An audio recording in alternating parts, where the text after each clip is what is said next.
C Designs.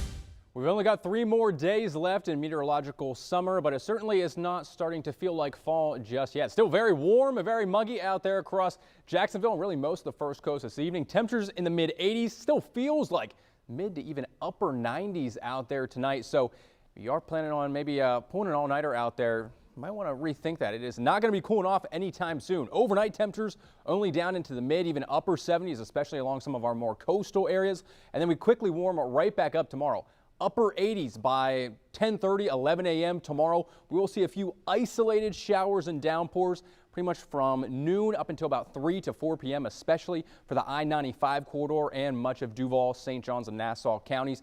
But by the late afternoon, early evening then, most of those rain chances are going to start to push further westward. So you should see a pretty dry Thursday night out there for you. So here's what we're talking about.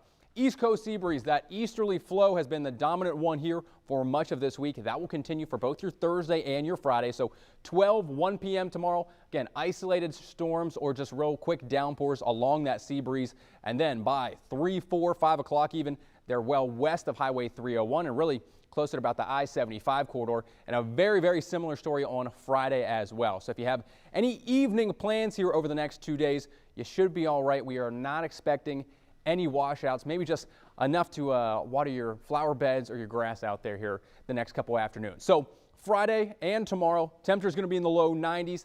Feels like temperatures will be right around about 100 to 103 degrees.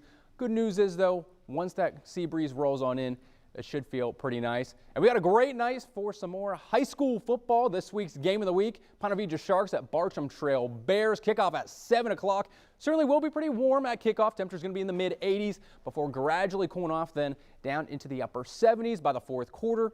And the drive home for the folks heading out to either the game of the week or any high school football matchups out there on a Friday night. Similar story for Saturday. So kind of a rinse and repeat forecast here for at least the next 3 to 4 days.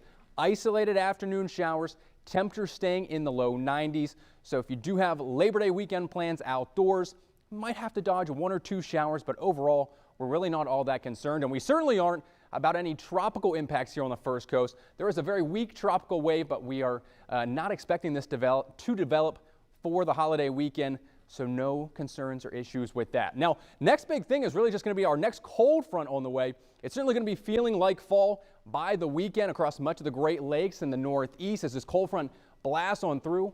Overnight lows going to be in the mid 50s up there across Boston, New York.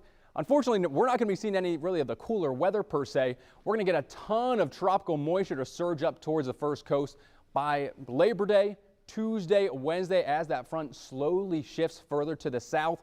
That's going to really increase our rain chances there. 70 to 80% chances of rain by next Tuesday and Wednesday.